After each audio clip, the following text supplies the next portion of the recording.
ইন্নাল্লাহ তাআলা ইযা হাব্বা কওমান ইবতালাহুম ফামান রাদিয়া ফালাহুর রিদা। নবীজি বলেছেন, আল্লাহ রাব্বুল আলামিন যাকে বেশি ভালোবাসেন আল্লাহ পাক তাকে সবচাইতে বেশি এবং কঠিন পরীক্ষা করেন। আর আল্লাহ রাব্বুল আলামিন যাকে কঠিন পরীক্ষার মধ্যে ফেলবেন তার পুরস্কারটা রাব্বুল আলামিন তত বেশি বড় দিবেন, দামি দিবেন। নবীজিকে একবার সাহাবায়ে কেরাম জিজ্ঞেস করলেন, আইয়ুন নাস আশাদ্দু বালা। আল্লাহর নবী মুহাম্মাদুর রাসূলুল্লাহ পড়ুন সাল্লাল্লাহু আলাইহি ওয়াসাল্লাম, আপনি বলুন পৃথিবীর মানুষের মধ্য থেকে সবচাইতে কঠিন পরীক্ষার সম্মুখীন হয়েছেন কারা? নবীজি জবাব দিয়ে বললেন, আল আম্বিয়া। মানুষের মধ্য থেকে সবচাইতে বেশি কঠিন পরীক্ষার সম্মুখীন হয়েছেন যেই সব মানুষ, তারা হলো আর কেউ নয়, তারা হলো আল্লাহর পক্ষ থেকে পাঠানো নবী এবং রাসূল। তাহলে দুনিয়াতে সবচেয়ে বেশি কঠিন পরীক্ষার সম্মুখীন হয়েছে কারা? নবী এবং রাসূল। আওয়াজ দিয়ে বলবেন না, কঠিন পরীক্ষার সম্মুখীন হয়েছেন কারা? নবী এবং রাসূল। আমরা তার উম্মত কিনা? তাহলে আমাদের জীবনে পরীক্ষা আসবে কিনা? নবীজি বললেন, আমার সাহাবী শোনো, নবীদের পরে কারা সবচাইতে বেশি কঠিন পরীক্ষার সম্মুখীন হয়েছেন? নবীদের পরে সবচাইতে বেশি কঠিন পরীক্ষার সম্মুখীন হয়েছেন তারা যাদের দাওয়াত, যাদের চলাফেরা, ওঠা বসা, মানহাজ, আন্দোলন সব কিছু যাদের নবীদের সাথে বেশি মিলেছে, যোগে যোগে তারাই সবচাইতে নবীদের পরে বেশি কঠিন পরীক্ষার সম্মুখীন হয়েছেন। আবার তারপরে যারা তাদের পরবর্তীদের সাথে তাদের দাওয়াত মানহাজ মিলে গিয়েছে, তাদের পরীক্ষা কঠিন সম্মুখীন হয়েছেন। অনুরূপভাবে আল্লাহর নবী বলেন, ইবতালাল আব্দু আলা হাসাবি দীনি। এমনি করে আমার যে উম্মতেরা দ্বীনের উপরে যত বেশি ইস্তেকামত রয়েছে, দ্বীনের উপরে যত বেশি অটল রয়েছে, আল্লাহ রাব্বুল আলামিন তাদেরকে তত বেশি কঠিন পরীক্ষার সম্মুখীন করেছেন। আপনি যদি ইমানদার হন আপনার পরীক্ষা হবে, দুর্বল ইমানদার হলে পরীক্ষাও দুর্বল হবে। আপনি যদি মজবুত ইমানের হকদার হন, মজবুত ইমানের অধিকারী হন, আপনার পরীক্ষাও তেমন কঠিন হবে, তেমন জটিল হবে। আর যারা দুর্বল ইমানদার, ইমান আছে কিনা জানাও যায় না, বোঝাও যায় না, তার তো জীবনে কোনো পরীক্ষা নাই, তার জন্য কোনো জান্নাতের ব্যবস্থাও। তাহলে মুমিন জীবনে আমাদের লক্ষ্য হলো জান্নাত। আমাদের লক্ষ্য কি? আমাদের গন্তব্য কোথায়? আমরা কোথায় যেতে চাই? জান্নাতে যেতে চাই। আমাদের গন্তব্য জান্নাত। আমরা যদি জান্নাতে যেতে চাই, ওই জান্নাতে যেতে হলে আপনাকে আমাকে পরীক্ষা দিতে হবে। পরীক্ষা ছাড়া কেউ জান্নাতে যেতে পারবো না। আল্লাহর নবী বললেন, যার ঈমান যত বেশি মজবুত তার পরীক্ষা তত বেশি কঠিন। যার ঈমান যত দুর্বল তার পরীক্ষাটাও তত দুর্বল। যার ঈমান নাই তার কোনো পরীক্ষা নাই। এখন আপনি আমি মুমিন কিনা, আপনার জীবনে পরীক্ষা আসে কিনা, আজকের আলোচনা শোনার পর ইনশাল্লাহ ক্লিয়ার হয়ে যাবে। জোরে বলুন আমিন। আমাদের সমাজে অনেকেই মনে করে কালেমা পড়লেই তো আমরা মুসলমান হয়ে গেলাম, মুমিন হয়ে গেলাম, জান্নাত আমাদের জন্য বরাদ্দ হয়ে গেল, আমরা জান্নাতে চলে যাব। নবীজি আল্লাহ রাব্বুল আলামিন কোরআনে কি বলেছেন, নবীজি কি বলেছেন শুনুন। আমরা যতটা মনে করি যে কালেমা পড়লেই জান্নাতে যাব, আমাদের আর কোনো পরীক্ষা হবে না, কিন্তু আসলে ব্যাপারটা এমন নয়। আপনি যে কালেমা জানেন, এই কালেমা আমাদের বাংলাদেশের অনেক হিন্দুও জানে কি না? আওয়াজ দিয়ে বলুন। খ্রিস্টান, ইহুদি, বৌদ্ধ, আপনার আশেপাশের যারা বুনা বলে ডাকি, মুচি বলে ডাকি, তারা জানলে কি তারা মুমিন মুসলমান? আওয়াজ দিয়ে বলতে হবে। এই জন্য একজন কবি সুন্দর করে বলেছেন, কালেমা পড়লে নয় মুসলমান যে যা দাবি কর, ইমান যদি পাকা না থাকে মুসলমান কভু নাহি হয়। ইহুদি বৌদ্ধ খ্রিস্টান সবে কালেমা জানে, তথাপিও তারা নয় মুসলমান। কালেমার হাকিকাত যদি না মানে। ঠিক কিনা বলুন? আজও কেন নিচ্ছে বিদায় রসুলের রক্ত মাখা দিন, কোরআন হাদিস ছেড়েছি মোরা এই তো মোদের চিন। আজকে আমাদের সামনে কালেমা, কোরআন হাদিস, দিন ইসলাম ভুলণ্ঠিত হচ্ছে। কারণ হলো আমরা মুসলমান পরিচয় দেই কিন্তু ইসলাম মানি না। ঠিক কিনা বলুন? আমার প্রিয় ভাইয়েরা, এই জন্য কালেমা পড়লে আপনি জান্নাতে যেতে পারবেন না। জান্নাতে যাওয়ার আগে আপনাকে আমাকে পরীক্ষা দিতে হবে। নবীজি এক জায়গায় হাদিসে বলেন, মান ক্বালা লা ইলাহা ইল্লাল্লাহ দাখালাল জান্নাহ। নবীজি বলেছেন, যে ব্যক্তি ঘোষণা দিল লা ইলাহা ইল্লাল্লাহ, সে ব্যক্তি আল্লাহর জান্নাতে প্রবেশ করবে। বলুন সুবহানাল্লাহ। তাহলে এখানে নবীজি বললেন কালেমা পড়লে কোথায় যাবে? জান্নাতে যাবে। আর কোরআন বলতেছে যে না, কালেমা পড়লেই তুমি জান্নাতে যেতে পারবে না, পরীক্ষা হবে তারপর জান্নাতে যাবে। ঠিক কিনা বলুন? তাহলে এই দুইটার মধ্যে পার্থক্য কি? নবীজি বললেন, যে ব্যক্তি কালেমা পড়েছে সেই ব্যক্তি আল্লাহর জান্নাতে প্রবেশ করবে। কিন্তু কোরআন বলছে কালেমা পড়ার পর তাকে পরীক্ষা করা হবে, পরীক্ষা করা ছাড়া সে ব্যক্তি জান্নাতে যেতে পারবে না। এবার তাহলে কেমনে হাদিস আর কোরআনের মধ্যে একটা দ্বন্দ্ব হয়ে গেল? এটা কেমনে মিলবে? নবীজি বলেছেন, যে ব্যক্তি কালেমা পড়ল লা ইলাহা ইল্লাল্লাহ মুহাম্মাদুর রাসূলুল্লাহ, আর ওই ব্যক্তি আল্লাহর জান্নাতে প্রবেশ করবে, সেই ব্যক্তিটা হলো ওই ব্যক্তি যে ব্যক্তি ইসলাম কবুল করলো। কবুল করার পর নামাজের রক্ত পায় নাই, রোজার মাস পায় নাই, হজ তার উপরে ফরজ হয় নাই, জাকাত ফরজ হয় নাই, জিহাদের ময়দান পায় নাই, ইসলাম কবুল করলো, নামাজের রক্তগুলি আর এই যেই সব কথাগুলি বললাম, এই সময়গুলি পাওয়ার আগেই তার দুনিয়া থেকে বিদায় হয়ে যাওয়ার সময় চলে আসলো। মালাকুল মউত চলে এসেছে। ঈমান কবুল করেছে, ঈমান কবুল করার পর নামাজের রক্ত পায় নাই, হজের সময় পায় নাই, জাকাতের সময় পায় নাই, জিহাদ করার সময় পায় নাই।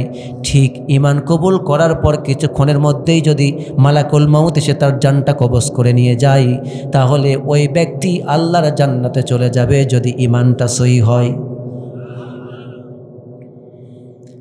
আর যে ব্যক্তি ইসলাম কবুল করেছেন অনেক আগে, বাপ মুসলমান, মা মুসলমান, বাপ দাদা মুসলমান, প্রতিবেশী মুসলমান, মুসলমানের ঘরের মুসলমান আপনি আমি, কিন্তু আপনি আমি ভেবেছি ঈমান তো গ্রহণ করেছি, কালেমা পড়েছি, এতটুকুন পড়লেই বোধহয় জান্নাতে চলে যাব। আল্লাহ বলছেন না না, ঈমান গ্রহণ করার পর যারা সময় পেয়েছো, দীর্ঘ হায়াত পেয়েছো, তোমাদের জন্য জান্নাতে যাওয়ার ব্যাপারটা এত সহজ না। ঈমান পাওয়ার পর আমি আল্লাহর পক্ষ থেকে যতগুলি রুটিন তোমাদেরকে দিয়েছি, কর্মসূচি দিয়েছি, কর্মসূচিগুলি জীবনের পর্যায় অনুযায়ী যথাসাধ্য পালন করবে, তারপর উত্তীর্ণ হয়ে আমার জান্নাতে আসতে হবে। আমি আমার যুবকদেরকে বলছি, আমার যুবক ভাইয়েরা, এই পরীক্ষা শুধুমাত্র তোমার বাবার জন্য না, তোমার মায়ের জন্য না, এই পরীক্ষা শুধুমাত্র বাংলাদেশের নেতা নেত্রীদের জন্য না, এই পরীক্ষা শুধুমাত্র তোমার বড় ভাইদের জন্য নয়, এই পরীক্ষা বাংলাদেশের গোটা বিশ্বের প্রত্যেকটি যুবক থেকে শুরু করে প্রত্যেকটি মানুষের জন্য পরীক্ষা। একবার যারা কালেমা পড়ে নিজেকে মুসলমান বলে পরিচয় দিয়েছে, সে যুবক হোক আর বৃদ্ধ হোক, তার জীবনেই আল্লাহর পক্ষ থেকে পরীক্ষা আসবে। এখন কি পরীক্ষা আপনার জীবনে আসবে? আপনার আমার জীবনে কি পরীক্ষা আসবে? এবার ছোট্ট করে একটা ব্যাখ্যা আপনাদের সামনে দিয়ে আবার সামনে এগোতে চাই। আমার প্রিয় ভাইয়েরা, এবার বলুন তো, আমরা এই মাহফিলে যারা উপস্থিত হয়েছি কালেমা জীবনে পড়েছি কিনা? আওয়াজ দেয় না, পড়েছি কিনা? তাহলে কালেমা যারা পড়েছেন আমার সাথে আরেকবার পড়ুন। যদি জীবনে পড়ে নাও থাকি তাহলে আজকে অন্তত আরেকবার আমার সাথে পড়ে মুমিন হয়ে যায়। পড়ুন, লা ইলাহা ইল্লাল্লাহু মুহাম্মাদুর রাসূলুল্লাহ সাল্লাল্লাহু আলাইহি ওয়াসাল্লাম। এবার আপনাদেরকে ছোট্ট করে একটা কয়েক সেকেন্ডের প্রশ্ন করব, জবাব দিবেন। আপনাদের সবার জানা আছে, কঠিন জটিল প্রশ্ন নয়, আপনাদেরকে খুবই সিম্পল এবং ইজি কোশ্চিন আমি করব, আপনারা সবাই জবাব দিবেন। বলুন এবার বলুন তো, আমাদের বাবা মুসলিম কিনা? আরো একটু সুন্দর করে জবাব দেন। মা, পাড়ার মণ্ডল? আচ্ছা, ইমানি থেকে বলবেন, আপনার বাবা, আপনার মা জীবনে কোনো দিন এইভাবে কি বলেছিল, আমার কলিজার টুকরা সন্তান, কেউ যদি মুমিন হতে চায়, মুসলমান হতে চায়, তাহলে ইসলামের শাহাদা বাক্য পাঠ করে তাকে মুসলমান হতে হয়। অতএব আমি তো মুসলিম, আমি বাবা মুসলিম, তোমার মা মুসলিম, কিন্তু তুমি মুসলিম হয়েছ কিনা এটা কেমনে বুঝবো? এই জন্য বাবা আমার সাথে পড়ো, আশহাদু আল্লা ইলাহা ইল্লাল্লাহু ওয়াহদাহু লা শারীকা লাহু ওয়া আশহাদু আন্না মুহাম্মাদান আবদুহু ওয়া রাসূলুহু। আমি যেভাবে সচেতনের সাথে আপনাকে পড়ালাম যে এই কালেমা না পড়লে মুসলমান থাকা যায় না, মুসলমান হওয়া যায় না, মুমিন হওয়া, এভাবে কি শিখায়ে বুঝায়ে কি কালেমা পড়াইছিল? পড়াইছে তোমাদের? সাবাস, তোমার বাপ ধন্য, তুমি ধন্য। কিন্তু এখানকার শতকরা 99 জনেরই পড়ানো হয়, ঠিক কিনা বলুন? অযথা অন্ধকারে ঢেল মেরে লাভ নেই। এটা আমরা বাংলাদেশে করি, চর্চা করে দেখেছি। বাংলাদেশ তার বগুড়া জেলায় আমার ঘোরাফেরা না, আল্লাহ দিলে বাংলাদেশে উত্তরবঙ্গ দক্ষিণবঙ্গ ঘোরা আমার শেষ। প্রিয় ভাইয়েরা, তাহলে এই কালেমার দাম আছে না নাই? এই কালেমা না পড়লে কি মুমিন হওয়া যায়? জান্নাতে যাওয়ার জন্য, জাহান্নাম থেকে বাঁচার জন্য একজন মানুষের সর্বপ্রথম মুক্তির মাধ্যম হলো কালেমা পড়া। কি পড়া? এই যুবক, এই যে যুবক, 1 নাম্বার আমি কিন্তু দেখে রাখলাম। প্রিয় ভাইয়েরা, কালেমা সবচেয়ে দামি জিনিস। ঈমান হলো সবচেয়ে, আওয়াজ দিয়ে বলুন, সবচেয়ে দামি জিনিস। যার ঈমান আছে তার সব আছে, যার ঈমান নাই তার কিছুই নাই, ঠিক কিনা? যার ঈমান আছে ইহকালে যা পেয়েছে আলহামদুলিল্লাহ, পরকালে তার জন্য কি আছে? জান্নাত। যেটা বলুন কি আছে? আর যে ব্যক্তি ঈমান হারা, আল্লাহ হারা, তার জন্য পরকালে কিছুই নাই। নাই বলতে সে যদি গোটা দুনিয়ারও মালিক হয়, পরকালে তার জন্য কিছু আছে? সবটাই কি শেষ। তার ঠিকানা কোথায়? জাহান্নাম। এবার আমি ঈমান আনলাম। আল্লাহ পাক আয়াতে বলছেন, হাসিবান নাসু আইয়ুতরাকু আইয়াকুলু আমান্না ওয়া হুম লা ইফতানুন। আল্লাহ পাক মক্কার সাহাবীদেরকে লক্ষ্য করে বলছেন, আয়াতটা নাজিল করেছেন কখন? আজ থেকে 1500 বছর আগে আল্লাহর নবী যখন মক্কায় কাফেরদেরকে দাওয়াত দিচ্ছিলেন, মুশরিকদেরকে দাওয়াত দিচ্ছিলেন, তখন আল্লাহ পাক আয়াতটা নাজিল করলেন।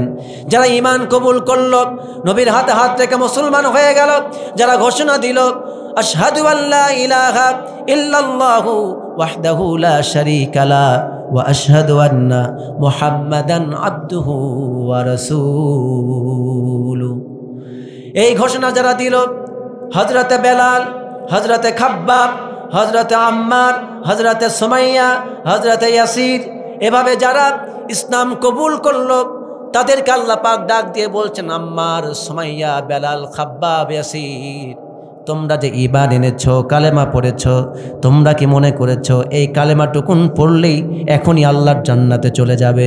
এর জন্য আল্লাহর পক্ষ থেকে বোধহয় কোনো পরীক্ষা আসবে না। এখনই ঘাবড়ে গেলে কেন? আরও পরীক্ষা আল্লাহর পক্ষ থেকে আসবে। প্রত্যেকটি পরীক্ষাই পাশ করতে হবে, তারপর আল্লাহর জান্নাতে যাওয়ার চিন্তা করো। বলুন সুবহানাল্লাহ। সাহাবায়ে কেরাম কত উন্নত মানুষ ছিলেন, সোনালী মানুষ ছিলেন। একজন সাহাবীর পায়ের ধুলার পরিমাণ মর্যাদা আমাদের কারো হবে না, ঠিক কিনা বলুন? সাহাবীদের জন্য ইসলাম মানা ছিল 10 আনায় ফরজ। কত আনা ফরজ? যেহেতু তারা নবীকে দেখেছেন, নবীর সাক্ষাৎ ইসলাম কবুল করেছেন, এই জন্য তাদের জন্য ইসলামে কোনো কনসিডারের ব্যবস্থা ছিল না, কম্প্রোমাইজের ব্যবস্থা ছিল না। 10 আনা নাজিল হইতে 10 আনাই মানতে হবে, 1 আনাও ছাড় দেওয়ার সুযোগ ছিল না। আল্লাহু আকবার বলুন। আর আপনার আমার জীবন থেকে ইসলাম ছুটে যাচ্ছে কত, তবুও নবীজি বলছেন তুমি যদি শেষ জামানায় আমি রসুলকে ভালোবেসে ইমানের উপর ইস্তেকামত থেকে ইসলামের বিধানগুলি, আল্লাহর দেওয়া ফরজ বিধানগুলি যদি মেনে চলে আমার একটা সুন্নতকে জীবিত রাখতে পারো, যদি পুনর্জীবিত করতে পারো, আমি নবী সাক্ষ্য দিচ্ছি তুমি আল্লাহর জান্নাতি হবে, আমার সাথে জান্নাতে থাকবে। আপনার আমার জন্য কত সহজ, আর সাহাবীদের জন্য কয় আনা মানতে হবে বলে না, কয় আনা? আর আপনি আমার জন্য এক আনা মানলেও জান্নাতে। সুবহানাল্লাহ পড়তে পারলেন না ভাই? আমি তো আপনাদের মতো ওই বাংলার বগুড়ার ওই জোকারি করা বক্তা না, ঠিক আছে? ওদেরকে আনলে আনবেন ওই 1 লাখ টাকা দিয়ে 60-70 হাজার টাকা দিয়ে আনবেন, এই কথা সারা জীবনে পাবেন না। আসে কয়টা গান, কয়টা গল্প, কয়টা কৌতুক, আর কয়েকটা সিনেমার ডায়লগ, কয়েকটা গান বলবে, চলে যাবে। দিবেন 60,000 টাকা। আর আমরা যারা কোরআন থেকে তাফসির কথা বলি, চেষ্টা করি, তাদের কথা শোনার জন্য বাংলার অনেক, আপনাদেরকে ধন্যবাদ আলহামদুলিল্লাহ পড়ি, আপনাদের প্রতি আমি কৃতজ্ঞ। কিন্তু অনেক শ্রোতা আছে, ওরা যায় ওই গান শোনার জন্য। হ্যাঁ, এটা বক্তা হলো, হাসাইতে পারে না, কাদাইতে পারে না, একটু নতুন নতুন কিছু কথা বলবে, ডায়লগ দেবে, ওর ইমানই শেষ, ঠিক কিনা বলুন? কোরআন শুনতে এসে ওরা কৌতুক নিয়ে ব্যস্ত থাকে, ঠিক কিনা? কথা কি আপনাদের বোঝাতে পারছি প্রিয় ভাইয়েরা? আপনারা হচ্ছেন সার্থক শ্রোতা। এই মাহফিলে এখন পর্যন্ত যারা আছেন, আল্লাহর কসম আপনারা সার্থক শ্রোতা। কারণ আমি একটা কথাও বানায়া, অযৌক্তিক কথা হাসি তামাশা করে, গান গল্প করে, এখানে শিক্ষকরা আছেন, আমার শ্রদ্ধেয় ভাই আছেন, আমার জয়পুরহাটে উনি শিক্ষক, তাই না? খুব খুশি হলাম আমি, আমার জয়পুরহাট জেলার একটা থানার, 5 বিবি থানার উনি শিক্ষক, বিএড কলেজের। খুব খুশি হলাম, আপনাদের এলাকার কৃতি সন্তান, মারহাবা বলেন।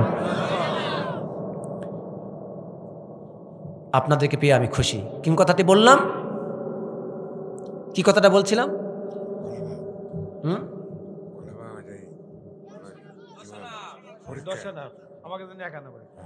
আমাদের জন্য কয় আনা পরীক্ষা? 1 আনা পরীক্ষা দিলে কোথায় যাব? আর সাহাবায়ে কেরাম বলেন সুবহানাল্লাহ। আল্লাহ আমাদেরকে মাফ করুন, বলুন আমিন। আল্লাহ শুকরিয়া আদায় করুন, বলুন আলহামদুলিল্লাহ। আল্লাহ আপনি আমাদের জন্য দিনকে সহজ করে দিয়েছেন। আল্লাহর নবীর সাহাবী আপনাকে আমাকে কি বলেছেন জানেন?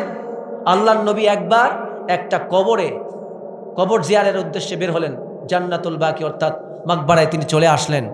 সেখানে আসার পর তিনি কবর জিয়ারত করবেন, ঠিক সেই মুহূর্তে তিনি আমাদেরকে নিয়ে আফসোস করলেন। নবীজি তার সাহাবে কেরামদেরকে বললেন, আমার সাহাবীরা, আমার ভিতর খুব ছটফট করছে, আমি যদি আমার ভাইদেরকে দেখতে পেতাম। সুবহানাল্লাহ বলেন। সাহাবায়ে কেরাম বললেন, এটা আবার কি কথা?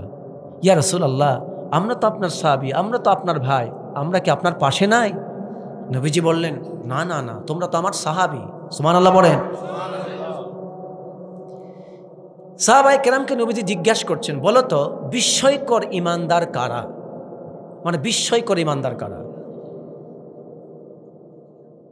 সাহাবায়ে কেরাম বলতেছেন, ইয়া রাসূলুল্লাহ, বিস্ময়কর ইমানদার আবার কারা?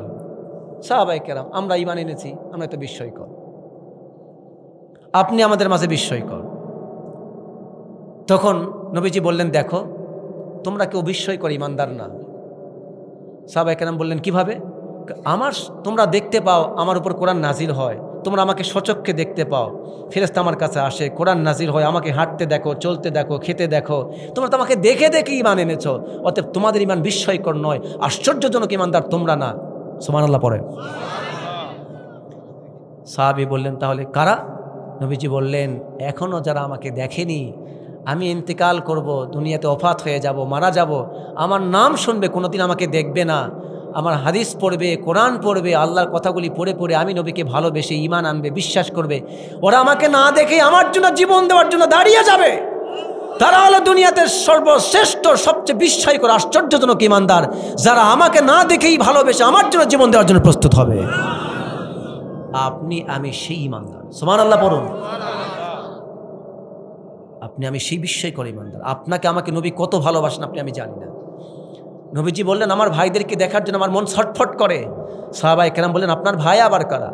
নবীজি বললেন, দেখো তোমরা তো আমাকে দেখেছো, আমাকে দেখে দেখে ঈমান এনেছো, এই জন্য তোমাদের একটা ডিগ্রি হলো সাহাবী। ডিগ্রি কি? সাহাবী, আমার সাথী, আমার ডানে বামে তোমরা আছো আমার সাথী। কিন্তু আমার ভাই হচ্ছে তারা যারা আমার ইন্তেকালের পর, তোমাদের ইন্তেকালের পরে তারা পৃথিবীতে আসবে, তারা তোমাদেরকেও তেমন দেখতে পাবে না, আমাকেও দেখতে পাবে না, তারা হলো আমার ভাই। এখন বলেন তারা কারা? দেখলেন এখনো কথা বলতে পারেন, তারা কারা বলেন? আমরা। বলেন তারা কারা? নবীর ভাই কারা? আওয়াজ দিয়ে বলেন নবীর ভাই কারা? আমরা কি নবীর ভাই হতে চাই? নবীর ভাই হতে চাই? নবীকে ভালোবাসবেন তো? নবীর জন্য জানমাল কুরবান করবেন তো ইনশাআল্লাহ? আমরা ভাইয়েরা বেঁচে থাকতে আমার নবীকে নিয়ে বাংলার জমিনে আর কেউ যদি ছিনিমিনি খেলে, আমার নবীকে নিয়ে যদি টিটকারি করে, বিষাদকার করে, বাংলার জমিনে তার দাঁত রেখে কথা বলা হবে না। বাংলার জমিনে তাকে ছিন্ন ভিন্ন করে কাক দিয়ে কুকুর দিয়ে খাওয়ানো হবে। জোরে কোন ঠিক কিনা? বাংলাদেশের সংবিধানে পরিবর্তন চলছে, পরিবর্তনের জন্য তারা মতামত ব্যক্ত করছেন। এই সংবিধানে আমার নবীকে নিয়ে যারা সিনিমিনি খেলে, আমার নবীর পক্ষে একটা রায় পেশ করতে হবে, রায় লিখতে হবে।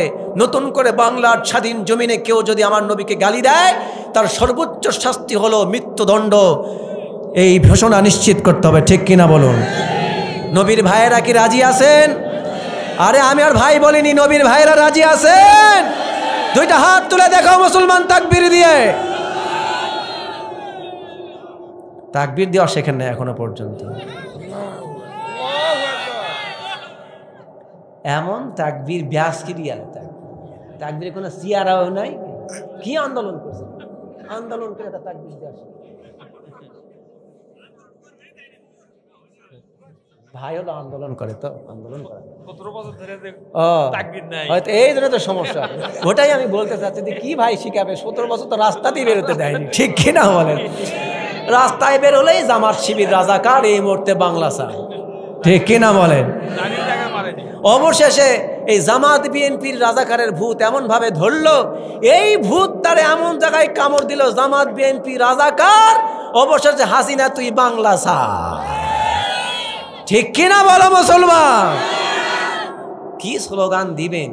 আমাদের দেশের স্লোগান তো নেতার পেছনে আমার ভাই তমক ভাই অমুক ভাইয়ের চরিত্র ফুলের মতো পবিত্র, নামাজ না এক ওয়াক্ত, গাঁজা খায় 5 ওয়াক্ত। কি নেতা আছে না এরকমের? ওর পেছনে ভোট দেয় এক কাপ চাইলে শ্যাল করে বেড়ায়। ওই আব্বা চাচা ভোট দিচ্ছেন কে? আপনি যদি এই মাহফিলে বললেন ইসলামের পক্ষে ভোট দেবেন, ও বার চা খাওয়াইলো তাই ভোটটা দিন। ভোটের সময় এত মৃগী ব্যারাম ধরে। কি ধরে? মৃগী ব্যারাম ধরে। দেখবেন এখন কিছু লোক আছে মাহফিলে, ভাই ইসলামের পক্ষে পক্ষে কারা হাত তোলেন তো? সব তুলছে, দেখছেন? আমি যদি কই এখন পাওয়াটাও তুলে দেখা, তো ওই পাওয়া তুলে দেখা। যেই সামনে নির্বাচন আসবে, নির্বাচন যখন আসবে, যখন শুরু হবে, আরে কলকি ভাই এগিয়ে চলো, হুক্কা আছে পেছনে,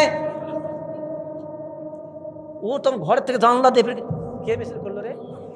আমাদের কলকি ভাই তো, এ যাওয়া লাগবে, এই সলিমুল্লাহ, এই করিমুল্লাহ বের হ, গেলেই বিড়ি পাবো, গেলেই চা পাবো, গেলেই সিগারেট পাবো, সব সিগারেট, ঠিক কিনা বলেন? কি সত্য না? এই যে আমার মুরব্বী বলছেন, বাস্তব কথা আমি বলেছি। মুরব্বী লোক সঙ্গী যাদের, সব লোকেরাই সঙ্গী তাদের। মুরব্বী লোকের বুদ্ধি যাদের, সব লোকেরাই। এই আমার মুরব্বী বলছে বাস্তব কথা, আমার চাইতে ওনার অভিজ্ঞতা বেশি, আমি ওনার ছেলের বয়স, তার মানে উনি বেশি দেখছে আমার চেয়ে, ঠিক কিনা বলেন? যখন নির্বাচনের সময় আসে দেখবেন এমন মৃগী ব্যানাম ধরে সুখ পায় না, আমার মার্কাটা দাঁড়াইছে কিনা রে, ওই লোকটা দাঁড়াইছে কিনা, ভোট দিবাগে কোটে দিমো, রাতের মধ্যে আসে হুজুর আপনাকে দিমো, কোতে। এবার রাতের বেলা কিন্তু ঢুকতেছে লোক, চাচা দোয়া চাই, চাচা আগামীকালকে আমার ভোটটা দিল 500 টাকা। চাচা কষ্ট, হ্যাঁ রে বা, ভোট তো তুকি দিমো বা, ঠিক কিনা? এ কথা সত্য না মিথ্যা? তারপরে কিছুক্ষণ পর ও আবার বিদায় নিবে, আরো কিছুক্ষণ আবার ঘুমটা দিয়ে আসবে, কিছুক্ষণ পর আরেকজন আসে, কবে সালাম আলাইকুম সাদা বাড়িতে আছে, ভাবি আছে? আছে। বা বেটা অসুস্থ বাবা, তো ভাবি বেটাকে নিয়ে ঘুমাচ্ছে, ওকে অনেক কষ্ট করে একটু সান্ত্বনা দিচ্ছে, চিৎকার চেঁচামেচি করিস না, আমাকে বল। চাচা আগামীকালকে দাঁড়াইছি, ভোটটা আমাকে দিন। চাচা আপনার বেটা অসুস্থ, আরে আপনাকে আমি কত ভালোবাসি, আপনার বেটা অসুস্থ হয়েছে আমাকে আগে বলবেন না, এই দিলাম 1000 টাকা, বেটা চিকিৎসা করবেন কালকেই। আরে খসখস 1000 টাকা, ভোটটা তোকেই দিব বা, আমাকে এলাকা তার প্রার্থী আছে, তুমিই তো একটা আসি, তোমাকেই ভোট দেবো, ঠিক কিনা বলে? এইভাবে কেউ শাড়ির একটা বিনিময়ে, একটা চায়ের বিনিময়ে রাতারাতি ভোট বিক্রি করে দিয়ে মুনাফিকি করে। কথা সত্য না মিথ্যা? এত ধীরে বললেন কেন? আর একটু জোরে কন। প্রিয় ভাইয়েরা, এই সব নেতার পেছনে স্লোগান দিতে দিতে তো আমাদের মুখ দিয়ে ওই নেতার স্লোগান ছাড়া আর বের হয় না। এই জন্য আপনাদেরকে এই দীর্ঘ 16টা বছর নারায়ে তাকবীর আল্লাহু আকবার আওয়াজ দিলে বলতো জামাত বিএনপির স্লোগান, এটা তো দেওয়া যাবে না, এটা তো জঙ্গিদের স্লোগান, ঠিক কিনা বলেন? এই স্লোগান দিলে ওই মসজিদদের ভিতরে কাঁপন সৃষ্টি হয়ে যেত।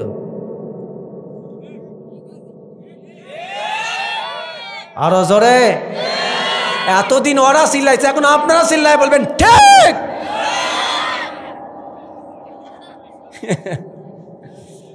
আসি যখন দুটা কয়েই নাকি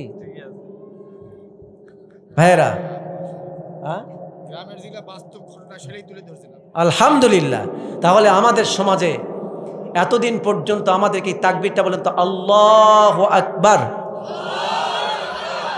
আল্লাহ কার নাম? আমাদের রবের নাম। বলেন আল্লাহ কার নাম? আকবার অর্থ কি? বড়। শুধু বড় না, সবচেয়ে যিনি বড় তাকে বলে আকবার। কি বলে? আকবার। এবার বলুন তো, আসমান জমিন মানব দানব যা কিছু আছে সব কিছুর চাইতে বড় কে? কিন্তু ওনারা বলতেন না না, জয় বাংলা, জয় বঙ্গবন্ধু, উনি সবার চাইতে বড়, 1000 বছরের শ্রেষ্ঠ বাঙালি জাতির পিতা, অমক তমক, তার নাম আগে বলতে হবে, এখানে আল্লাহর নাম বলা যাবে না। যেই বলবে সে হলো জঙ্গি, সে হলো মুজিব বিরোধী। এখনো চুপ করে আছে।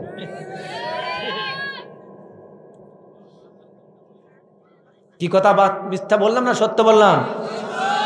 এই রাষ্ট্রে কেউ যদি স্লোগান দিতে চায় তাকে স্লোগান দিতে হবে জয় বাংলা। কি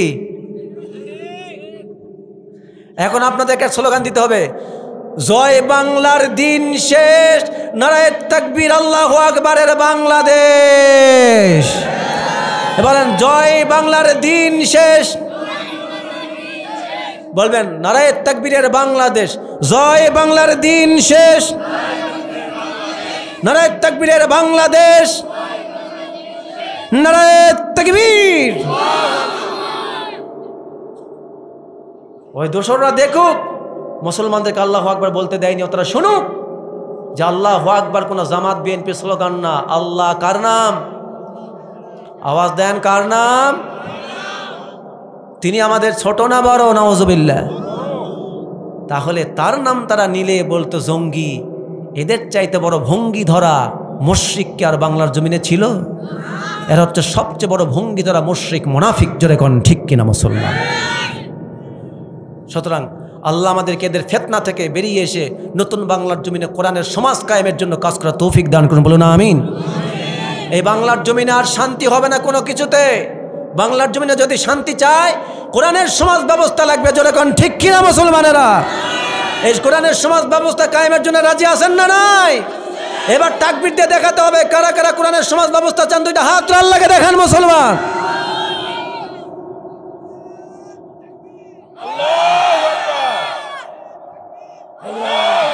যাক বাপ, পারছেন বাবা, ধন্যবাদ। এটা তাকবীর অন্তত শিখাতে পারলাম। কেবল এক বাক্য পর্যন্ত কোয়া শিখলো, আর 2বার যদি আমি এলাকায় আসি তাহলে পুরাটা কোয়া শিখবে। আরো দাওয়াত দিবেন? দাওয়াত দিবেন আরো?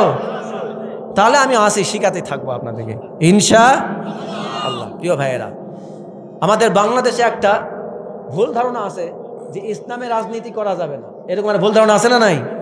কিন্তু বলুন তো কোরআনের রাজনীতি আছে না নাই? অর্থনীতি, সমাজনীতি, বিচার নীতি, রাজনীতি, প্রত্যেকটি নীতি আল্লাহ পাক কোরআনে দিয়েছেন। মানুষের রান্নাঘর থেকে শুরু করে বঙ্গভবন পর্যন্ত যা দরকার সবই আল্লাহ কোরআনে দিয়েছেন, কি দেন নাই?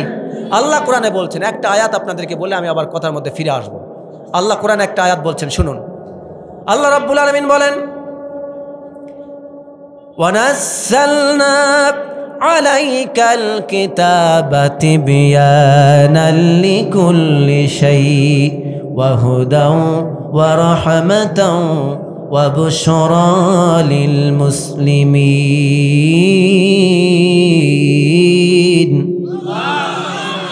আল্লাহ রাব্বুল আলামিন বলেন, নবী আমি আপনার উপরে যে কোরআন অবতীর্ণ করেছি, এই কোরআনের ভেতরে আমি রব্বুল আলামিন সব কিছু খুলে খুলে বর্ণনা করে দিয়েছি। এ কোরআন যে ব্যক্তি মেনে নেবে, এ কোরআন তার জন্য হেদায়েত, এ কোরআন তার জন্য রহমত, এ কোরআন তার জন্য জান্নাতের সুসংবাদদাতা। বলুন সুবহানাল্লাহ। আল্লাহ রাব্বুল আলামিন আর এক জায়গায় বলেন, যালিকাল কিতাবু লা রাইবা ফীহি হুদাল লিল মুত্তাকিন। There is no doubt in the Holy Quran. Al-Quran is the best. Al-Quran is the best of books for muttaqin. এই কোরআন হচ্ছে এমন একটি কিতাব যার মধ্যে কোনো সন্দেহ নাই। Al-Quran is the best divine books. এটি হচ্ছে আসমানি কিতাব যত আছে তার মধ্যে শ্রেষ্ঠ কিতাব, এবং এটা সকল মুত্তাকিদের জন্য হেদায়েত। বলুন সুবহানাল্লাহ। এখানে আল্লাহ তাআলা বলছেন এই কোরআনের মধ্যে কোনো সন্দেহ নাই, কোনো ভুল। তাহলে এক জায়গায় আল্লাহ বলছেন কোরআনের সব আছে, আর এখানে বললেন কোরআনে কি নাই। কথাটা মিলাই বলবো, আওয়াজ দিয়ে বলেন। এক জায়গায় আল্লাহ বললেন সব আছে, আর এখানে বললেন ভুল নাই। তাহলে ভুল বাদে, এবার বলতে হবে ভুল বাদে, আওয়াজ দিয়ে বলেন ভুল বাদে। তাহলে ভুল বাদে যদি কোরআনের সব থাকে, এবার আপনি আমাকে জবাব দেন, কোরআন যদি এটাই হয় ভুল বাদে সব আছে, তাহলে বোধহয় রাজনীতি নাই, অর্থনীতি, আন্তর্জাতিক নীতি, বিচার নীতি, ব্যবসা নীতি, সমাজনীতি আছে না নাই? এরপরেও যেই সব কুলাঙ্গাররা, কোরআন বিদ্বেষীরা, বুঝে বা অবুঝে যারা বলে, কিংবা জেনে বুঝেই যারা কোরআনের বিরোধিতা করার জন্য বলে, মুসলমানরা কোরআনের মাহফিলে গিয়ে রাজনীতি করবে কেন, কোরআনের মাহফিলে গিয়ে মানুষকে ভোটের কথা বলে কেন, রাজনীতির বক্তব্য দেয় কেন, যারা এটা বুঝে শুনে বলে, বিরোধিতা করার জন্য বলে, আজকে এই মুসলমানদেরকে, এই গাংনগরে মুসলমানদেরকে সাক্ষী রেখে বললাম আল্লাহর কসম তারা কাফের। চুপ করে আছে, তারা কি? আওয়াজ দিয়ে বলতে হবে। এখন থেকে কোরআনের মাহফিলে যারাই বলবে হুজুর রাজনৈতিক বক্তব্য বন্ধ করুন, জেনে রাখবেন এটা হলো এই জামানার নব্য যুগের নব্য কাফের মুসলমান সাথে কুপুরি কথা বলছে। জোরে কোন ঠিক কিনা মুসলমান? তাকে মেনে নেওয়া যাবে? কোরআনের কথা বুঝতে হবে প্রিয় ভাই আমার। আজকে আমরা মুসলমানদের মার খাবার একটাই কারণ, এতদিন যদি আলেমরা ক্ষমতায় থাকতো, বাংলাদেশে কেউ দুর্নীতি করতে পারত? হ্যাঁ, আলেমদেরকে ক্ষমতায় রাখতে হবে। আল্লাহ তাআলা কবুল করুন, বলুন আমিন। তাহলে এবার বলুন, কালেমা পড়লেই মুসলমান হওয়া যায় না। এবার আপনি আমি যারা কালেমা পড়লাম, মা বাবা তো কোনোদিন এইভাবে পড়ায় নাই, বাবা তুমি মুসলিম, আমি মুসলিম, তোমার মা মুসলিম, আমরা যদি মুমিন হতে চাই সর্বপ্রথমে কালেমা পড়ে মুসলমান হয়ে যেতে হয়। এই জন্য বাবা শোনো, তুমি এইভাবে কালেমার ঘোষণা দাও, শাহাদা বাক্য উচ্চারণ করো, আর শাহাদা বাক্যের অর্থটা মুখস্থ রাখো। শাহাদা বাক্যের অর্থ কি? আমি সাক্ষ্য দিলাম আল্লাহ ছাড়া কোনো ইলাহ নাই, তার কোনো শরিক নাই, তার আর কোনো অংশীদার নাই, আর তিনি একক। আর সাক্ষ্য দিচ্ছি আল্লাহ মুহাম্মদ সাল্লাল্লাহু আলাইহি ওয়াসাল্লাম আল্লাহ আপনার বান্দা এবং রাসূল।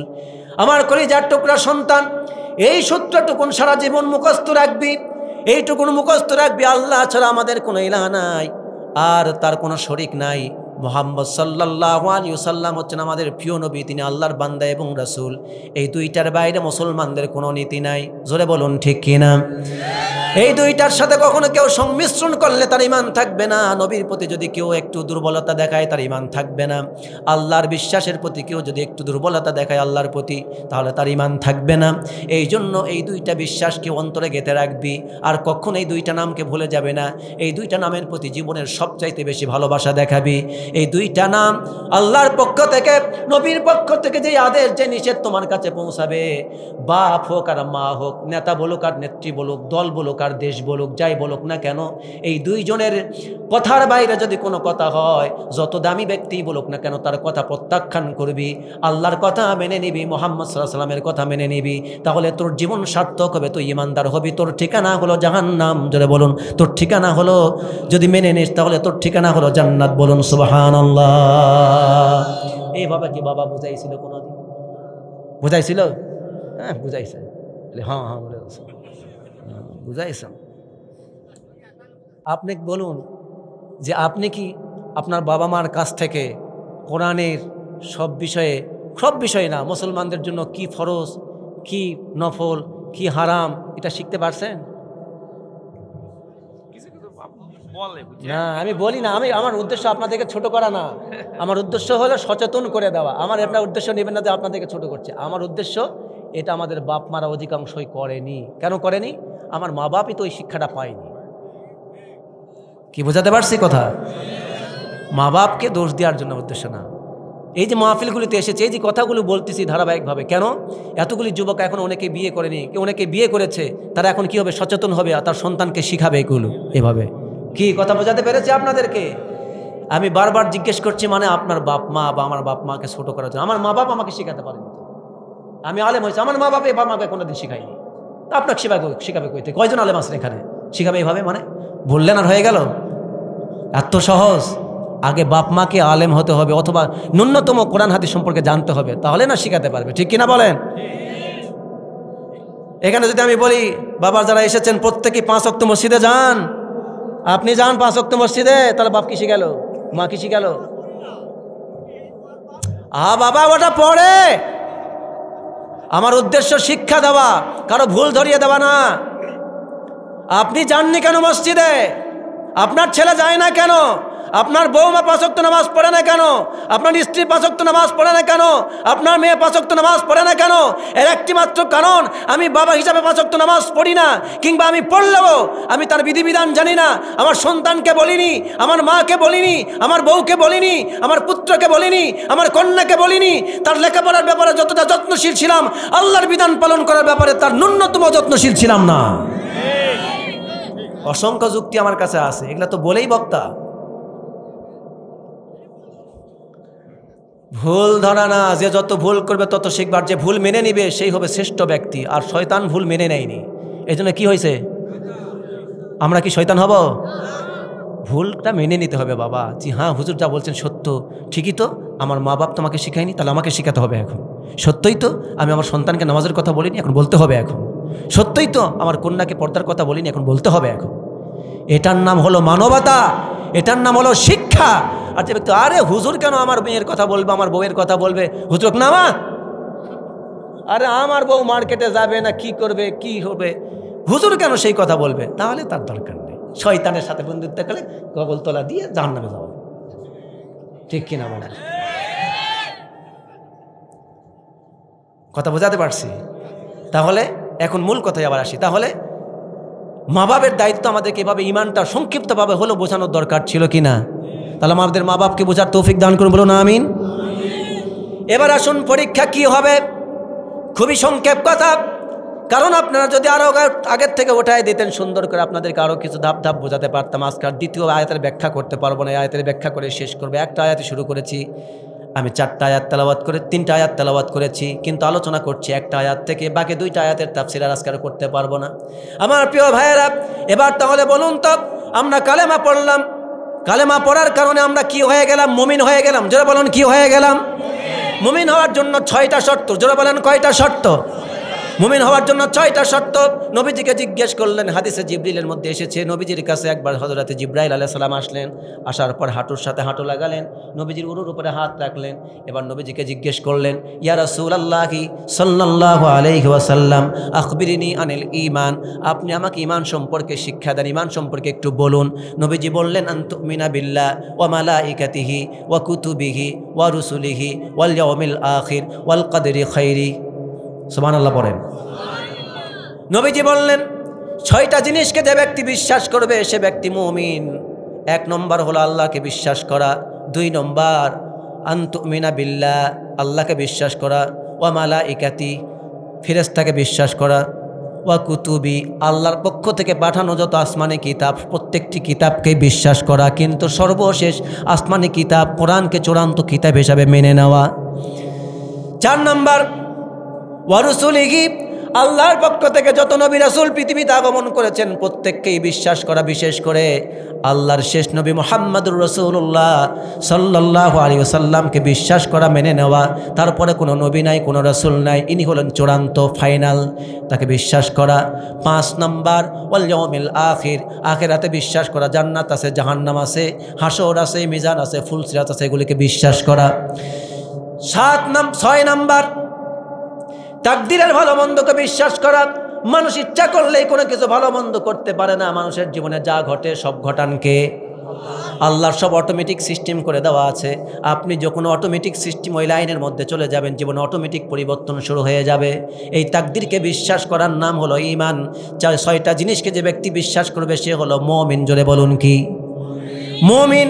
আর এই 6টা জিনিসকে বিশ্বাস করার সংক্ষিপ্ত রূপ হলো লা ইলাহা ইল্লাল্লাহু মুহাম্মাদুর রাসূলুল্লাহ সাল্লাল্লাহু। এবার আমরা কি হলাম? আওয়াজ দিয়ে বলেন না, কি হইলাম? এতক্ষণ পর্যন্ত মুমিন হলাম কেবল। তাহলে এবার পরীক্ষা করা লাগবে নাকি? তাহলে এবার পরীক্ষা হবে কয় মিনিট? দেখি আপনারা কয় মিনিট পরীক্ষা থাকতে পারেন। পরীক্ষা হবে আর মাত্র 5-7 মিনিট। কষ্ট হবে? আমার প্রিয় ভাইরা, এবার পরীক্ষা দেখুন। আল্লাহ পাক বলছেন এবার পরীক্ষা হবে। আমরা ঈমান আনলাম, সবাই এবার মুমিন হয়ে গেলাম, আমরা কিন্তু মুসলমান এখনো। আমি কিন্তু মুসলমান বলিনি, কি বলছি? কি হয়েছি? আওয়াজ দিয়ে বলেন না। যত বলবেন তত আপনার এগুলা মুখস্থ থাকবে। এটা হলো একটা বিজ্ঞানী, একটা সায়েন্স। আপনি না বললে মুখস্থ থাকবে না, শুনবেন কিছুক্ষণ পর ভুলে যাবেন। যখন মুখ দিয়ে বলবেন কথাটা, এই মুখ দিয়ে বলবেন, কানে শুনবেন, অন্তরে গেঁথে যাবে, মাথায় থাকবে। এটা হলো সায়েন্স। আর মুখ দিয়ে বলবেন না, কিছুক্ষণ পর ভুলে যাবে। বোঝাতে পারছি কথা? আমি বারবার বলাচ্ছি কেন? কিছু কিছু কথা মনে রাখবেন। তাহলে আমরা কি হলাম এখন? সবাই বলেন না, তাও মুখ খোলে না। সবাই বলেন কি হইলাম? মুমিন। আমরা মুসলমান এখনো। হ্যাঁ, মুসলমান তো আরো এক ব্যাখ্যা, ওটা এখন বলছি না। তাহলে মুমিন হয়েছি না? এবার দেখুন আল্লাহ বলছেন এবার পরীক্ষা শুরু। জোরে বলেন, স্টার্ট ইউর টেস্ট। আল্লাহ এখন পরীক্ষা শুরু করবেন। আল্লাহ রাব্বুল আলামিন বলেন আল্লাযীনা ইউমিনুনা বিল গায়বি ওয়া ইউকিমুনাস সালাত ওয়া মিম্মা রাযাকনাহুম ইউনফিকুন। আল্লাহ রাব্বুল আলামিন বলেন যারা ঈমান আনলো, ঈমান আনার পর মুত্তাকি তো তারা যারা ঈমান এনেছে আল্লাহর উপরে, এরপরে নামাজ কায়েম করেছে, আল্লাহর দেওয়া যত রিজিক রব্বুল আলামিন আপনাকে আমাকে দান করেছেন ওই রিজিক থেকে আল্লাহর রাস্তায় সাধ্য মতো খরচ করেছে, সেই ব্যক্তি হলো মুমিন, সেই ব্যক্তি হলো মুত্তাকি। বলুন সুবহানাল্লাহ। একজন মানুষ ঈমান আনার পর সর্বপ্রথমে তার উপর ফরজ কি? নামাজ পড়া। জোরে বলুন। আর যে ব্যক্তি নামাজ পড়বে সে হাউজে কাউসার পেয়ে যাবে। আল্লাহ বলছেন ইন্না আ'তাইনাকাল কাউসার। জানেন না সবাই? এটা তো সবাই জানেন, পড়েন আমার সাথে। ইন্না আ'তাইনাকাল কাউসার ফাসাল্লি লিরাব্বিকা ওয়ানহার ইন্না শানিআকা হুয়াল আবতার। চিৎকার দিয়ে বলুন আল্লাহু আকবার। আল্লাহ বলছেন বান্দা নবী আমি আপনাকে হাউজে কাউসারের মালিক বানিয়ে দিয়েছি, অতএব আপনি এখন ফাসাল্লি লিরাব্বিকা ওয়ানহার, আল্লাহর সন্তুষ্টির জন্য নামাজ পড়ুন আর কুরবানি করুন। আর আপনাকে যারা গালি দেয়, বকা দেয়, আপনাকে গোড়া কাটা বলে, লেস কাটা বলে, বংশ নির্বংশ বলে, ওরা এই দুনিয়া থেকে নির্বংশ হয়ে যাবে। কিন্তু আমি আল্লাহ, আপনি নবী, আপনার উম্মতকে, আপনার বংশধরকে কিয়ামত পর্যন্ত পৃথিবীতে চাষ করে রাখবো। বলুন সুবহানাল্লাহ। ঈমান আনার পর একজন মুমিনের উপরে সর্বপ্রথম যেটা ফরজ সেটা হলো নামাজ। জোরে বলুন কি? নামাজ। এখন বলুন তো আমরা কি প্রত্যেকেই নামাজ পড়ি, রোজা রাখি, হজ করি, যাকাত দেই? আমার প্রিয় ভাইয়েরা, আমাদের সমাজে এমন লোক আছে ওকে যখন প্রশ্ন করবেন, ভাই চলো মসজিদে যায়, চাচা চলো মসজিদে যায়, দাদা চলুন মসজিদে যায়, প্রতিবেশীকে যখন বলে তখন বলে আয় তুই যা, তোর কাজ তুই কর, তোর জবাব তুই দে, আমার জবাব আমি দেব, আমার কবর নিয়ে তোর টেনশনের কারণ নাই, তোর চিন্তা তুই কর, আমার চিন্তা আমি করি। ঠিক কিনা বলেন? আছে না নাই? শুধু এটাই না, আবার বলে আরে যে আমাকে নামাজের জন্য ডাকছে তার চাইতে আমার ইমান ভালো আছে। আছে না নাই? ওকে নামাজের জন্য ডাকে, তোর কবরের চিন্তা তুই কর, যা তো রে বা ভেজাল করিস, একটা গল্প আছে গুরুত্বপূর্ণ কাজ হচ্ছে নামাজের কাজ, যা বলে বউ নামাজ দেখছে, তোর মতো বউ নামাজ দেখছে, তুই যা যা। চাচা চলেন, নামাজ হলো বেহেস্তের চাবি, নামাজ কিসের চাবি? ওকে আর বেহেস্ত, আবার বিরক্ত করে, এ তুই নামাজ পড়লে কি হবে, তুই কি করেছিস আমি দেখিনি, তোর চাইতে আমার ইমান ভালো আছে। কি তাহলে আওয়াজ দিয়ে বলেন ঠিক না ব্যাঠিক? আরো জোরে। হ্যাঁ, ইমান ভালো আছে, ওর ইমান আছে আসলে। আল্লাহর নবী বললেন বাইনাল আবদি ওয়াল কুফরি তারকুস সালাত, যে ব্যক্তি, ওই ব্যক্তি আল্লাহর বান্দা, মুমিন আর বান্দার মধ্যে মুমিন আর কাফেরের মধ্যে পার্থক্য হলো যে নামাজ পড়লো সে মুমিন, যে নামাজ ছেড়ে দিল সে কাফের। মান সালাতা মুতাআম্মিদান মান তারকা সালাতান মুতাআম্মিদান ফাকাদ কাফারা, যে ব্যক্তি ইচ্ছা করে নামাজ ছেড়ে দিল সে কুফরি করলো। আল্লাহর নবী বলেন আস-সালাতু ইমাদুদ্দিন, নামাজ হলো দ্বীনের খুঁটি, যে ব্যক্তি নামাজ ছেড়ে দিল সে দ্বীনকেই ধ্বংস করে ফেললো, তছনছ করে ফেললো, চুরমার করে ফেললো। একটা ঘরের পিলার যেমন থাকে, পিলারগুলি যদি ভেঙে দেন বলুন তো ঘর থাকবে না ধপাস করে পড়ে যাবে, লন্ড ভন্ড হয়ে যাবে, ধাম করে পড়ে যাবে। ঠিক কিনা বলুন? একজন ইমানদার ব্যক্তির ইমানের উপর ইস্তেকামত থাকবার জন্য সর্বপ্রথম শক্তিশালী পিলার হলো নামাজ। যে ব্যক্তি নামাজ ছেড়ে দিল সেই ব্যক্তি ইমানের খুঁটিকে, ইসলামের খুঁটিকে তছনছ করে ফেললো, ভেঙে দিল। সুতরাং তার ইমান থাকে না, সঙ্গে সঙ্গে ইমানের মধ্যে ধস নেমে যায়। যে ব্যক্তি বলে নামাজ পড়ি না তো কি হয়েছে, ইমান ভালো আছে, আল্লাহর কসম তার ভেতরে সরিষা পরিমাণও ইমান নাই, ওটা সলিড কাফের। সলিড কি? এটা ইয়ারকির ছলে বলে কাফের, কাফের কি বলেন? খবরদার এই কথা মুখ দিয়ে আনবেন না, বলবেন বাবারে নামাজের দাওয়াত দিচ্ছিস, নামাজ পড়ি না, নামাজ পড়তে হবে ইনশাআল্লাহ, আগামী অক্ত থেকে যাব, আমার জন্য দোয়া করিস, হাদায়াতের জন্য দোয়া করিস, আল্লাহর কাছে নিজেও দোয়া করেন আল্লাহ আমাকে নামাজ পড়ার তৌফিক দিন। আপনি যেটা ইয়ারকি করে বলতেছেন বা তুচ্ছ তাচ্ছিল্য করে যদি বলেন, ইয়ারকি করে যদি বলেন, ইসলামের একটা শিয়ার নিয়ে, আল্লাহর কসম ইমান থাকবে না। কি থাকবে না? ইমান থাকবে না। ইমানের পরে আপনি কুফরি করলেন, ইমান আনছেন কিন্তু তারপরে কি করছেন? ইসলামের একটা ছোট্ট বিষয়কে আপনি তুচ্ছ তাচ্ছিল্য করেছেন। আপনি যদি মাথার টুপিটা নিয়েও যদি তুচ্ছ করেন না, ইমান থাকবে না। আর আমাদের জালেম সরকার তো এই টুপিকে কুত্তার মাথায় পড়াই দিয়েছে। ইমান ছিল? কত বড় ইমান ছিল? আল্লাহ রব্বুল আলামিন বলছেন শুনুন, যারা জাহান্নামে যাবে আপনাদেরকে আর কষ্ট দিব না, এই পয়েন্টটা বলে শেষ করে দিব। আল্লাহ রাব্বুল আলামিন বলেন যারা জাহান্নামে যাবে, জাহান্নামে যাওয়ার পর সর্বপ্রথম তাকে যেটা জিজ্ঞেস করা হবে, আল্লাহ রাব্বুল আলামিনের ফেরেশতারা তাকে জিজ্ঞেস করবে, জাহান্নামের ফেরেশতারা বলবে কেন জাহান্নামে আসলা, কি অপরাধ তোমাদের বলো। তখন যারা জাহান্নামে যাবে তারা জবাব দিয়ে বলবে, তাদের প্রথম জবাবটাই হলো ক্বালু লাম নাকু মিনাল মুসাল্লিন ওয়া লাম নাকু নুতঈমুল মিসকিন ওয়া কুন্না নাখুদু মাআল খাইদিন ওয়া কুন্না নুকাযযিবু বিয়াউমিদ্দিন হাত্তা আতানাল ইয়াকিন। তারা জবাব দিয়ে বলবে, জাহান্নামের ফেরেশতারা শোনো, আমরা কেন জাহান্নামে এসেছি, দুনিয়াতে আমরা সবাই ইমানদার ছিলাম কিন্তু মুসল্লি ছিলাম না। কি ছিলাম না? কি ছিল? ইমানদার ছিল, কি ছিল না? মুসল্লি।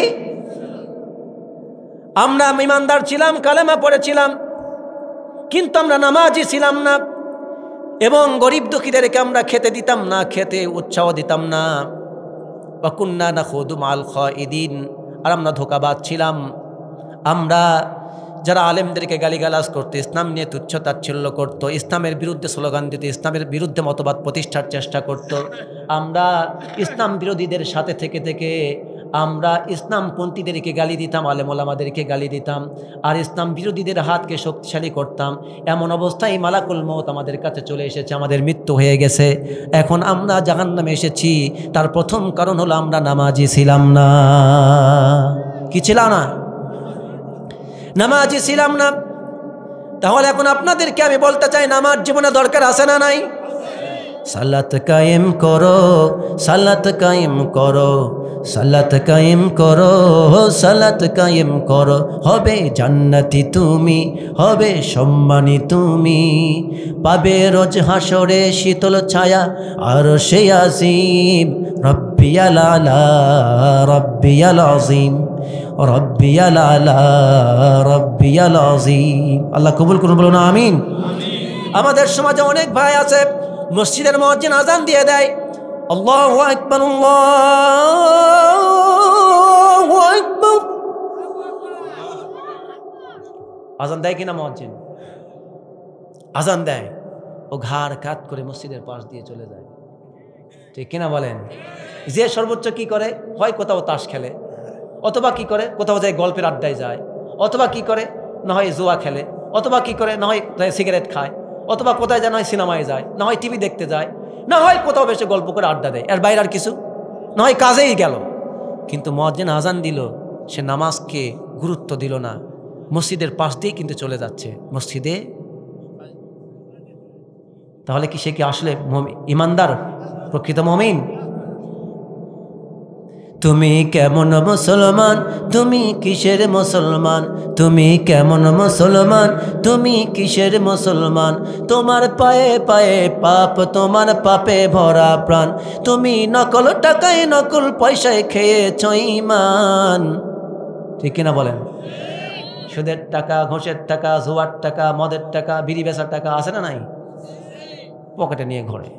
ও তো নামাজ ভালো লাগবে না, কোনো হালাল হারামের কাছে কোনো পার্থক্য আচ্ছা আছে, যা আছে আছে। তাও যদি মসজিদে ঢুকে আল্লাহর কাছে বলতো, আল্লাহ আমি হারামের মধ্যে জড়িত, আল্লাহ আমাকে হারাম থেকে বেঁচে থাকার তৌফিক দিন, তাও অন্তত আল্লাহ তাকে সুযোগ করে বেঁচে দেওয়ার একটা তৌফিক দিত, কিন্তু সে তাও তো ঢোকে না। ঠিক কিনা বলেন? তুমি কেমন মুসলমান, তুমি কিসের মুসলমান, তোমার পায়ে পায়ে পাপ, তোমার পাপে ভরা প্রাণ, তুমি নকল টাকায় নকল পয়সায় খেয়েছ ঈমান। তুমি কেমন মুসলমান, তুমি কিসের মুসলমান? ঠিক কিনা বলেন? মসজিদের ওই পাশ দিয়ে যাও গো সিনেমায়, কেমন করে বলো তোমায় মুসলিম বলা যায়? ঠিক কিনা? মসজিদে আজান হয়, নামাজ ওই মোবাইলে গান লাগাইছে, রে বিন্না চাট্টানি বাজাছে না, তারপরে এভাবে যায়, গান বাজাতে বাজাতে যাচ্ছে। ঠিক কিনা বলেন? এই যে গান গাইতে গাইতে যে গেল, ওর কি নামাজের গুরুত্ব আছে ওর কাছে? হাসার জন্য খোরাক দেয়নি।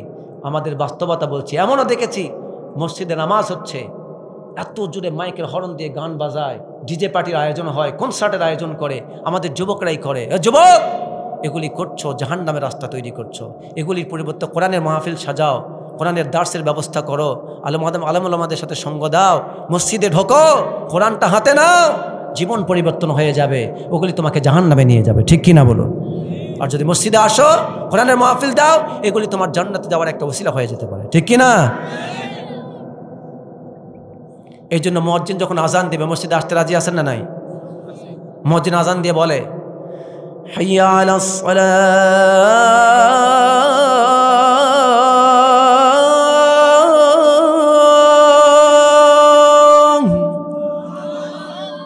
মুয়াজ্জিন বলে যে কল্যাণের, মুয়াজ্জিন বলে যে নামাজের দিকে আসো। কোন দিকে আসো? নামাজের দিকে। হাইয়া আলাস সালাহ, হাইয়া মানে আসো। মসজিদে ডাকে মুয়াজ্জিন, এই ডাক কার? মুয়াজ্জিনের মুখ থেকে প্রকাশ হয়, কিন্তু ডাকটা কার? আল্লাহ। এরপর মুয়াজ্জিন বলে, আপনাকে আমার রাগ দিয়ে বলে, হাইয়া আলাল ফালাহ,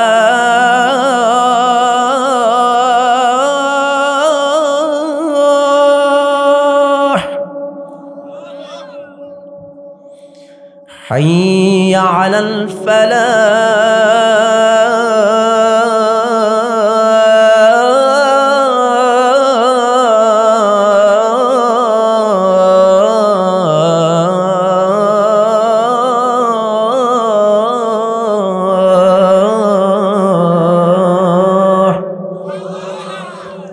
মুয়াজ্জিন বলে এসো কল্যাণের দিকে কি বলে মসজিদে আসলেই কল্যাণ মসজিদে আসলে নামাজ দিবে আল্লাহকে সিজদা দিবে আল্লাহর জান্নাতে চলে যাবে আল্লাহর নিকটবর্তী হয়ে যাবে সুবহানাল্লাহ ওয়াসজুদ ওয়াক্তারিব আল্লাহু আকবার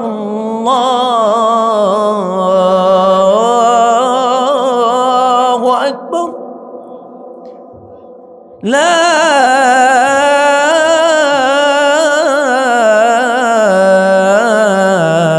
ইলাহা ইল্লাল্লাহ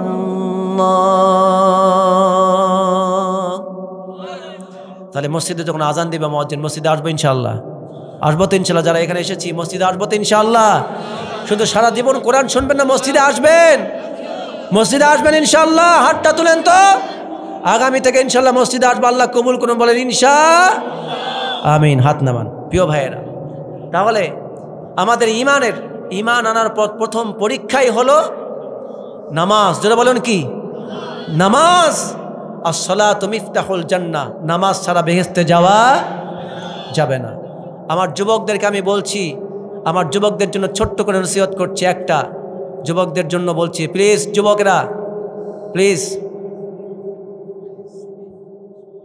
আপনাদেরকে বলছি মা বাপকে মূল্যায়ন করুন নবীজি বলেছেন সালাসাতুন কদ হাররামাল্লাহু আলাইহিমুল জান্নাহ তিন শ্রেণীর লোকের জন্য আল্লাহ পাক জান্নাতকে হারাম করে দিয়েছেন এক মুদমিনুল খামার ওয়াল আক্কুলি ওয়ালিদাই ওয়াদ-দাইসুল্লাযী ইউকিররু ফি আহলিহিল খাবাস এক নিশাপানকারী যে নিশাপান করবে তার জন্য জান্নাত কথা বলে না দুই পিতামাতার অবাধ্য সন্তান যে পিতামাতার সাথে ভালো ব্যবহার করে না পিতামাতাকে গালি দেয় আছে না নাই পিতামাতাকে অকথ্য ভাষায় গালি দেয় এমন সন্তান আছে না নাই পিতামাতাকে ঝাড়ি দেয় এমন কি অশ্লীল ভাষায় গালি দেয় নবীজি বলেছেন যে সন্তান তার পিতামাতাকে অশ্লীল ভাষায় গালি দেয় সে হলো মালউন সে কি মালউন অভিশপ্ত সে কি অভিশপ্ত আর অভিশপ্তরা আল্লাহর যারা অভিশপ্ত তারা কোনোদিন সফল হতে পারে না এই যুবকদেরকে বলবো তোমার বাবা তোমার মা তোমার জন্য বটবৃক্ষ তোমার জন্য সূর্যের ছায়ার মতো সূর্যের আলোর মতো সূর্য যেমন সবাইকে আলো দেয় তোমার বাপ মা তোমার জন্য এমন একটা সূর্যের আলোর মতো তোমার উপরে সবসময় ছায়া হয়ে থাকে সুতরাং মা বাপকে মূল্যায়ন করো মা বাপকে ভালোবাসো মা বাবার টাকা পয়সাকে অন্য জায়গায় অপাত্রে খরচ করো না মা বাবার টাকা পয়সাগুলিকে সেগুলিকে যত্নের সাথে তোমার জীবনের কাজে লাগাও মা বাবা যেভাবে খরচ করতে বলে সেভাবে করো পড়ালেখায় মনোযোগী হও বয়ফ্রেন্ড জিএফ বিএফ থেকে বিরত থাকো আল্লাহ তাআলার দ্বীনের জন্য কাজ করো মসজিদে ঢোকো কোরআনটা হাতে নাও ইনশাআল্লাহ তোমার জন্য জান্নাতের পথ সহজ হয়ে যাবে ঠিক কিনা বলুন আমার যুবকদেরকে আল্লাহ তাআলা দ্বীনের পথে কবুল করুন বলুন আমিন কথা শেষ করছি আমার প্রিয় ভাইয়েরা তাহলে যে কথাটি বলেছি এক নম্বর ঈমান আনবো ঈমানদারের জন্য পরীক্ষা আছে না নাই কথার সারটা বলছি কথার সার সংক্ষেপ কথা শেষ তাহলে যারা ঈমান আনবে তাদের জন্য পরীক্ষা আছে না নাই তাহলে ঈমানদারের জন্য প্রথম পরীক্ষাটাই কি আওয়াজ দিয়ে বলুন নামাজে ফাঁকি দেওয়া যারা এখানে এসেছি যারা বাবা আছি যারা মায়েরা শুনছেন মা বাপ উভয়ে সন্তানকে নামাজের জন্য নসিহত করবেন ভালোবাসার সাথে বলবেন আদরের সাথে বলবেন ঝ্যাক করে উঠবেন না যারা এখানে বাবা এসেছেন মা এসেছেন একটা কথা মনে রাখবেন যদি সন্তানকে ভালোবাসতে সন্তানকে যদি বাধ্য করতে চান তাহলে আপনাকে বলছি সন্তানকে ভালোবাসুন 100 বার ভালোবাসুন এবং ভালোবাসার সাথে কথা বলুন তাহলে সন্তান আপনার বাধ্য হবে আর যদি সন্তানদের সাথে খারাপ ব্যবহার করেন সন্তানকে আপনি আপনার বাধ্য করতে পারবেন না এই জন্য 99 বার ভালোবাসার কথা বলবেন পরের বারও যদি শাসন করতে চান ওই শাসনটাও ভালোবাসার সাথে বলতে হবে রাজি আছেন সবাই আল্লাহ তাআলা আমাদের বাবাদেরকে বোঝার তৌফিক দান করুন আজকে তো এসেছি সামান্য সময়ের জন্য অনেক কথা বলার ছিল সময় খুবই কম লেট করে উঠেছে যার কারণে সব কথা বলার মতো সুযোগ নেই প্রিয় ভাইয়েরা যতটুকুন বলেছি আল্লাহর জন্য বলেছি আপনাদের সকলের জন্য কল্যাণের জন্য বলেছি, হেদায়েতের উদ্দেশ্যে বলেছি। আল্লাহ আমাকে এবং আপনাদের সবাইকে হেদায়েতের উপর টিকে থাকার তৌফিক দান করুন।